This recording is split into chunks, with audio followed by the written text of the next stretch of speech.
Prêt pour l'impact, c'est la question que je pose chaque jour à une personnalité qui compte dans notre économie. Je reçois aujourd'hui Aymeric Deschamps, bonjour. Bonjour Thomas. Bienvenue, vous êtes le président, cofondateur de Foam, qui est opérationnel, on va dire, depuis 2020. C'est quoi l'histoire, le point de départ? Comment vous avez créé Foam? Le point de départ, c'est que je cherchais à lancer une nouvelle entreprise et en observant un peu le marché de la mode, à cette époque-là, je me rendais compte que l'industrie était très régulièrement remise en question, challengée pour ces différents niveaux d'impact qu'elle pouvait avoir sur l'environnement. Ouais. Et donc, en creusant ces sujets-là, au fur et à mesure des digressions, des investigations sur le marché, des discussions qu'on pouvait avoir avec les dirigeants de l'industrie, on se rendait bien compte que d'un côté, il y avait un marché de la seconde main qui était en pleine croissance et qui, jusqu'à présent, était très fortement capté, enfin la valeur était très fortement captée par les grandes plateformes, qui revendaient les vêtements des marques et que les marques n'en tiraient pas de profit.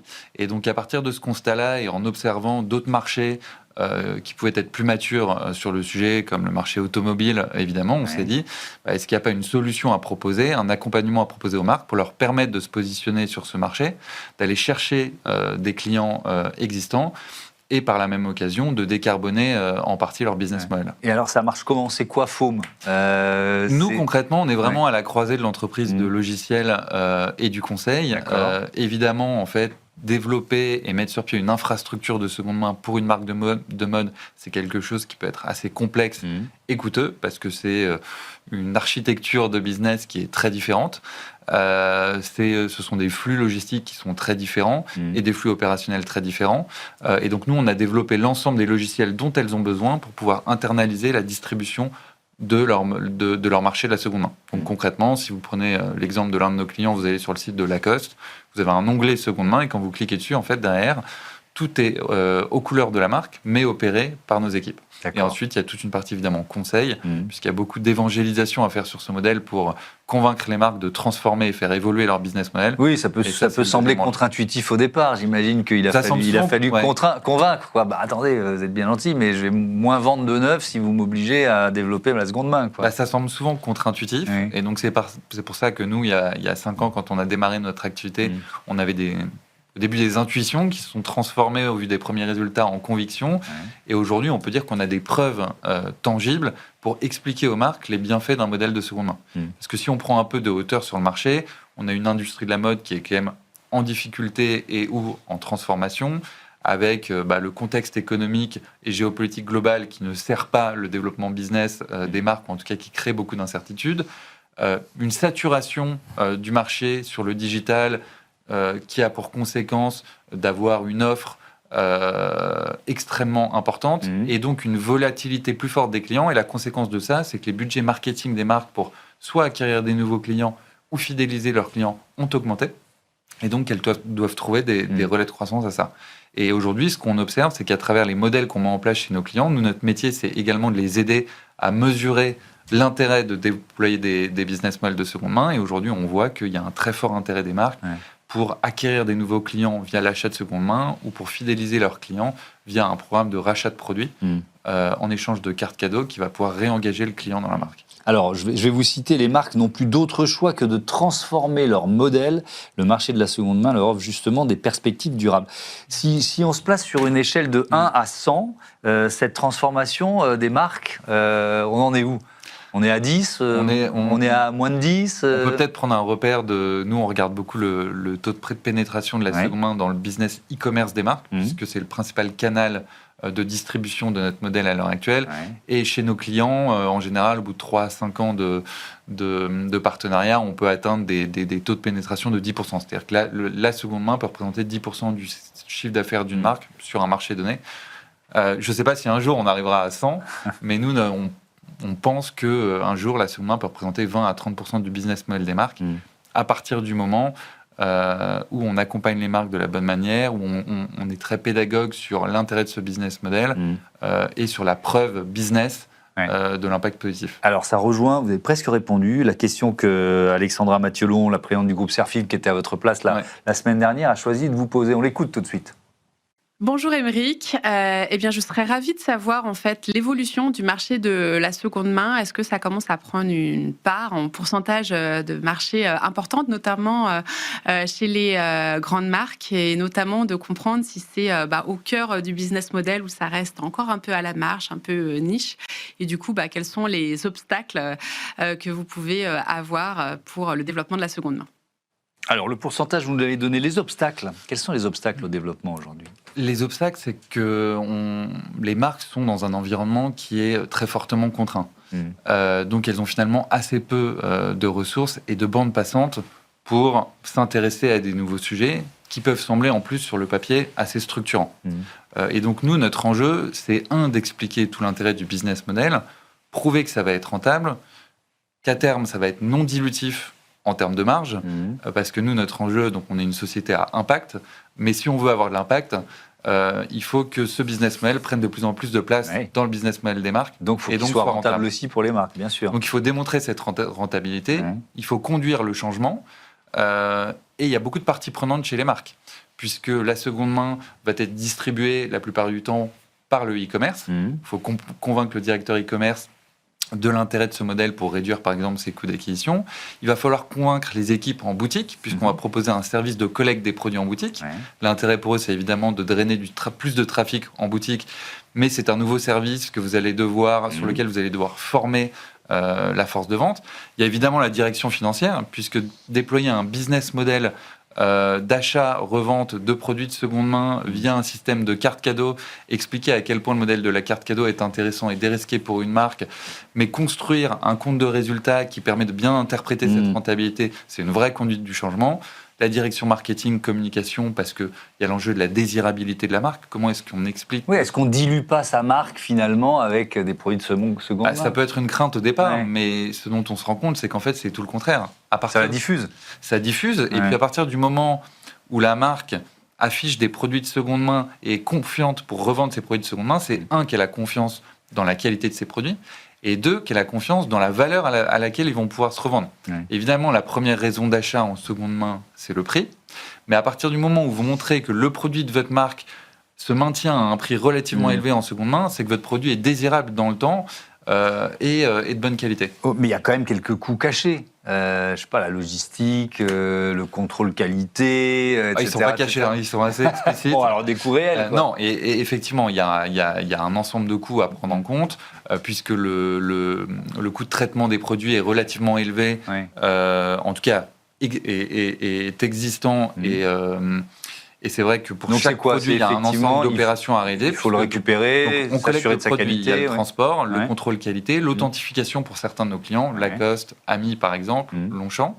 Et derrière, on va procéder en fonction des besoins de la marque et des besoins du produit à des séries d'opérations, de nettoyage, de réparation, de repassage, de shooting photo. Et donc tout ça, évidemment, ça a un coût qu'on optimise et qu'on atténue évidemment dans le temps, mais qui derrière est absorbé par la valeur de revente du produit et par le double business model qui est lié à l'intégration de la carte cadeau qui va entraîner un réachat sur la seconde main ou sur le neuf en fonction de ce que souhaite faire le client. Est-ce que ça accroît la fidélisation des clients ?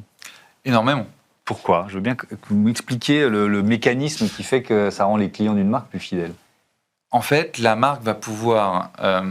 on parlait tout à l'heure de volatilité des clients. Aujourd'hui, les clients peuvent être captés par une marque ou par un autre parce qu'ils sont abreuvés de messages de promotion des marques. On nous incite à consommer. Voilà. Et donc, développer un nouveau service qui permet de créer une nouvelle interaction avec ce client, qui permet de rendre du pouvoir d'achat avec votre client, parce que vous allez dire à votre client bonjour, nous reprenons vos produits, en échange vous aurez une carte cadeau, vous n'avez rien à faire, vous avez simplement à venir en boutique, on s'occupera de tout, et derrière vous pourrez également découvrir la nouvelle collection si nécessaire. Donc d'un point de vue service c'est très intéressant, et d'un point de vue réengagement, le client va pouvoir redécouvrir la nouvelle collection et réacheter dans la marque. Et en fait, chez beaucoup de marques, l'enjeu c'est de faire revenir ses clients. Il y a évidemment une partie du business qui est liée à la capacité à acquérir de nouveaux clients, mais il y a une partie des investissements marketing qui sont dédiés à réactiver ces clients.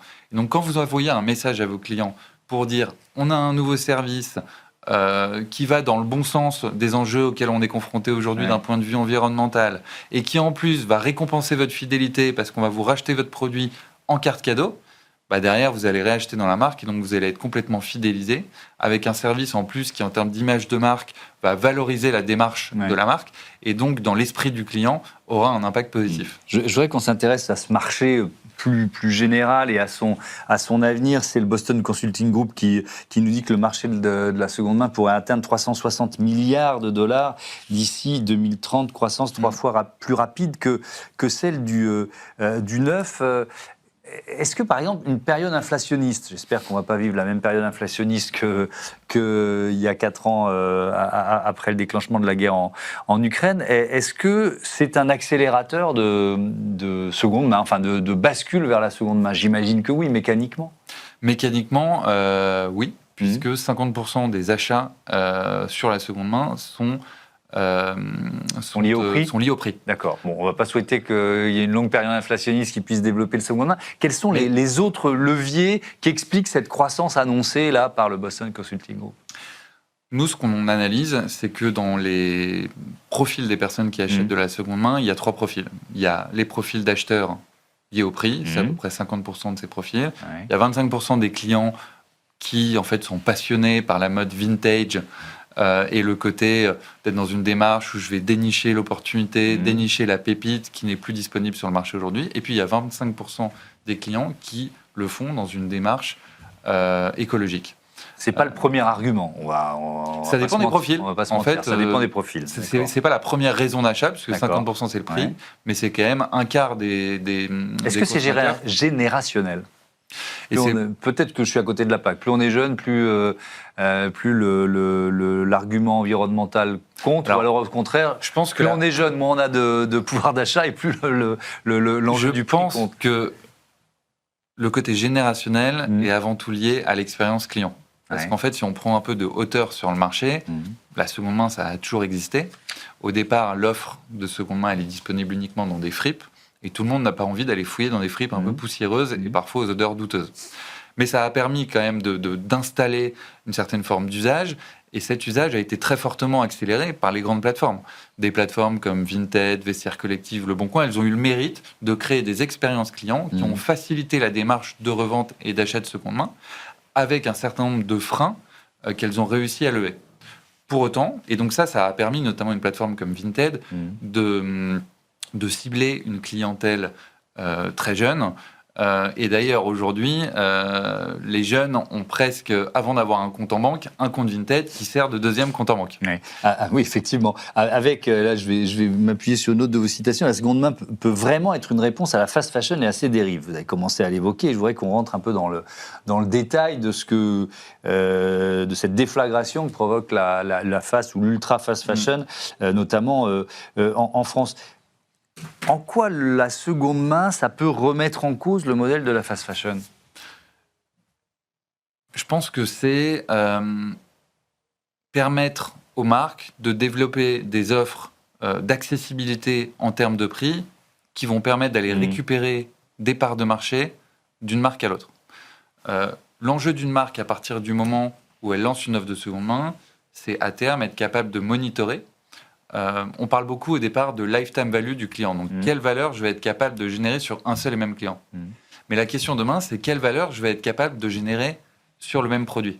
Et donc, à partir du moment où on sera en train de raisonner sur une valeur par produit, les marques auront un enjeu fort à créer des produits toujours plus qualitatifs, toujours plus désirables, qui dureront plus longtemps parce qu'elles pourront gagner plusieurs fois de l'argent là-dessus. Oui, donc ça, c'est effectivement un contre-modèle par rapport à l'ultra fast fashion. Okay. Et de l'autre côté, il y a le sujet du prix, des produits qualitatifs à un prix abordable, qui, en fonction du positionnement de chaque marque, pourront aller chercher des parts de marché sur la marque au positionnement inférieur.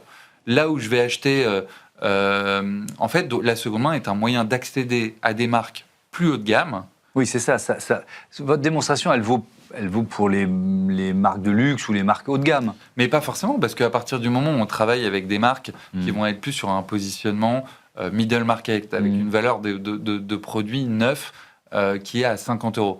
À partir du moment où vous vendez de la seconde main et donc des produits en seconde main que vous allez pouvoir acheter 25 €, d'un coup, vous êtes commencez à concurrencer la fast fashion. Avec la fast fashion et parfois l'ultra fast fashion, si on tient compte en plus des taxes qui vont être ajoutées pour la mise sur le marché de ces colis. Ouais, donc vous pensez que la réponse justement réglementaire, elle était un peu tardive quand on voit le nombre d'enseignes qui sont tombées, mais elle cible juste? Nous, on ne se concentre pas sur les réponses réglementaires, parce que si on attend le règlement, on risque de passer à côté d'une partie de notre développement. On est plutôt très convaincu par les sujets d'expérience client. Et on pense qu'à partir du moment, et nous, c'est ce sur quoi on met l'accent quand on discute avec nos clients, c'est le sujet de proposer un service qui est différenciant sur la seconde main par rapport au service qui est existant, et qui est au même niveau que le standard du neuf. Et donc, à partir du moment où vous allez pouvoir acheter un produit de seconde main qui va être livré en temps, en heure, dans le packaging de la marque, qui a été authentifié et nettoyé, que vous allez pouvoir retourner, et qui a un produit d'une marque qui est plus désirable dans le temps, vous allez convaincre les gens qui, avant, ne voulaient pas acheter de la seconde main, de passer le cap, parce que finalement, ils vont avoir le même niveau de service et d'expérience sur la seconde main que sur le neuf, avec un produit qui garde une valeur émotionnelle beaucoup plus importante au fil du temps. Alors, si on parle d'impact environnemental, maintenant, d'impact écologique de la seconde main, il est réel ou alors il est un peu factice, parce qu'on peut aussi considérer que la seconde main, ça encourage la consommation, voire la surconsommation. Nous, on se concentre sur... Notamment avec des chèques cadeaux.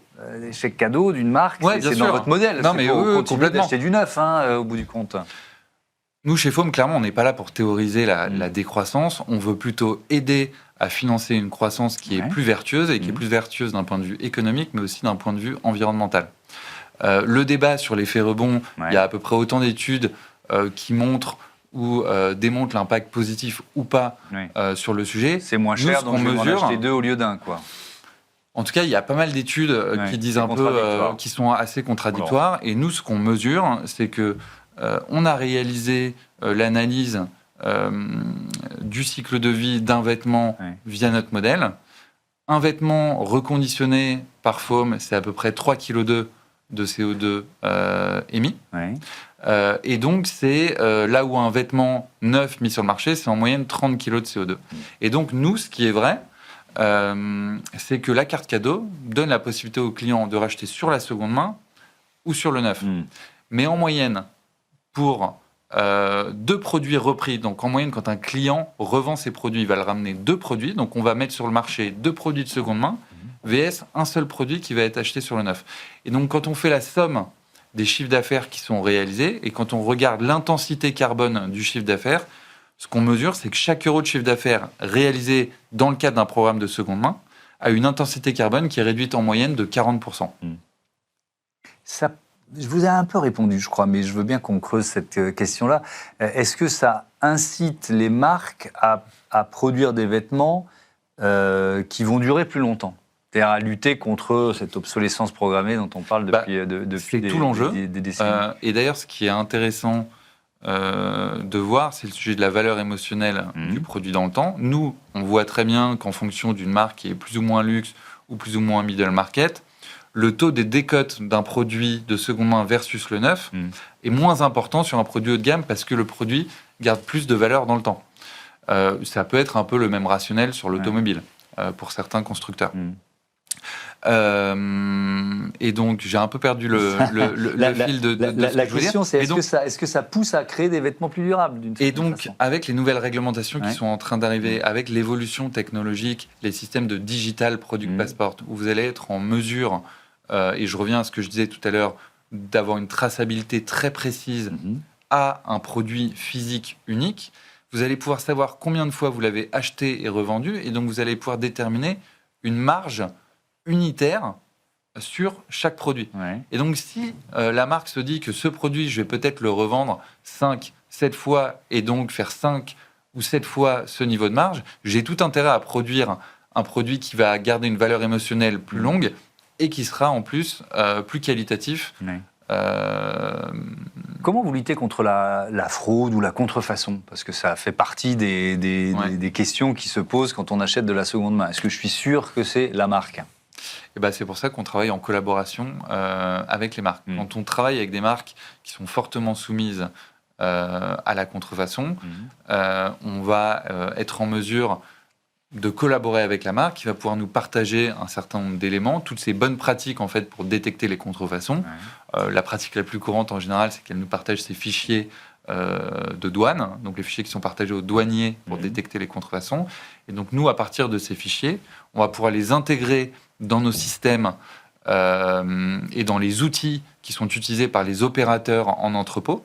Et donc depuis leur interface, les personnes en entrepôt vont pouvoir scanner un produit, savoir qu'il s'agit d'une marque qui est sensible à la contrefaçon, et associé à cette marque-là, avoir un cahier des charges à suivre pour regarder tous les points de contrôle et déterminer avec certitude la contrefaçon ou non du produit. Il y a une forme de reconnaissance visuelle avec un peu d'IA dans l'équation, j'imagine. Alors, l'IA peut faire un premier filtre, mais on pense que les technologies ne sont pas encore suffisamment abouties aujourd'hui pour détecter 100% des cas d'usage. Et donc, nous, aujourd'hui, on va plutôt essayer de fluidifier les processus via l'intégration des bonnes pratiques qui faire gagner du temps aux personnes en entrepôt pour regarder les bons points de contrôle, qu'avoir des solutions qui sont 100% IA. Est-ce que vous avez encore des marques récalcitrantes ? Est-ce qu'il faut encore évangéliser ou convaincre ? Il y a évidemment encore beaucoup de marques à évangéliser. Nous, on est convaincus qu'on est au tout début de l'histoire et que la seconde main, dans 10 ans, aura passé un cap très significatif par rapport à l'état des lieux actuel. Je pense notamment aux marques de luxe qui aujourd'hui sont... En fait, les marques de luxe, elles sont davantage dans le temps long. Elles ont construit leur réputation pour la plupart dans le temps long et les sujets d'image de marque sont encore plus sensibles que pour d'autres marques et donc elles ne prennent absolument aucun risque et pour sur ces l'instant, sujets. elles considèrent encore que la seconde main est un risque. Je pense que pour l'instant, elles sont observatrices et elles essayent de justement bien définir, bien cartographier 100% des risques avant d'y aller et définir une approche qui peut être un peu plus spécifique aux besoins du luxe et notamment au sujet de la curation de l'offre, qui est un sujet très important. De l'offre ? Souvent, l'enjeu pour une marque de luxe, c'est d'être en mesure d'expliquer qu'un produit de luxe mis sur le marché est un investissement qui maintiendra sa valeur dans le temps. La réalité, c'est que sur 100%, sur un catalogue d'une marque de luxe, 100% du catalogue d'une marque n'est pas un investissement. Il y a beaucoup de pièces qui perdent de leur valeur. Donc l'enjeu d'une marque de luxe, d'un point de vue image, c'est d'être capable de démontrer ou en tout cas de valoriser l'offre de produits qui va se maintenir dans le temps et donc de contrôler encore plus précisément l'histoire qu'elle va raconter, de valoriser également les sujets d'héritage et de transmission, et donc d'être certaine que les technologies qu'on va leur mettre à disposition vont permettre de remplir ces cases-là. Combien vous accompagnez de marques aujourd'hui ? Aujourd'hui, on accompagne une quarantaine de marques, en France, en Europe, au Royaume-Uni également, des marques comme Paul Smith, Victoria Beckham. Et l'enjeu, c'est bien sûr d'être capable de les accompagner sur l'ensemble de leur géographie. Donc on fait à peu près 50% de nos revenus à l'international, en Europe, au Royaume-Uni et bientôt aux États-Unis, puisqu'on va avoir un nouvel entrepôt qui va ouvrir sur cette région. Ce que je comprends, ça fait une vingtaine de minutes qu'on discute, c'est qu'avec l'outil que vous proposez, est-ce qu'on est dans une forme de standardisation de la seconde main ? Ou est-ce que finalement, vous dites attention, ça pourrait être un piège, quoi ? Je ne crois pas qu'on va être dans la standardisation, parce qu'aujourd'hui, si on regarde l'exemple du e-commerce, il y a des entreprises qui ont développé des logiciels pour permettre aux marques de lancer leur activité e-commerce et aujourd'hui de la développer. Et aujourd'hui, les expériences e-commerce peuvent être assez différentes d'une marque à l'autre. Il y a évidemment des choses en commun. J'ai un catalogue et je peux acheter un produit et payer avec différents moyens de paiement, mais toute l'expérience derrière va être finalement très contrôlée par chaque marque, et c'est ça qui fait en fait l'ADN de la marque, l'identité de la marque, c'est sa capacité à coller sur une expérience e-commerce à ses valeurs, ses enjeux et sa désirabilité. Et donc sur la seconde main, c'est pareil, on fournit un certain nombre d'outils, mais derrière, le contrôle, il reste côté de la marque, le contrôle de l'image, le contrôle de la stratégie du prix, le contrôle de la communication. C'est ça qui fait une marque, en fait. Le contrôle de ses produits, de l'offre qu'elle va créer. Et donc, à partir du moment où vous avez un contrôle sur ces paramètres, il y a autant de de différences possibles que de marques. La seconde main, justement, on parlait de communication, la seconde main un peu greenwashing, c'est-à-dire comme argument marketing, est-ce que vous avez été confronté, alors vous n'allez pas nous les citer évidemment, mais par des clients qui disent « Ah bah tiens, oui, on va le faire parce que ça va nous verdir un peu, quoi ». Je ne sais pas si elles l'ont fait dans cet objectif de verdissement, parce que assez rapidement, on a été capable de prouver que l'intensité carbone d'un programme de seconde main était réduite par rapport à... Mais après, il y avait un sujet d'image et de être le premier à prendre la parole sur ce sujet.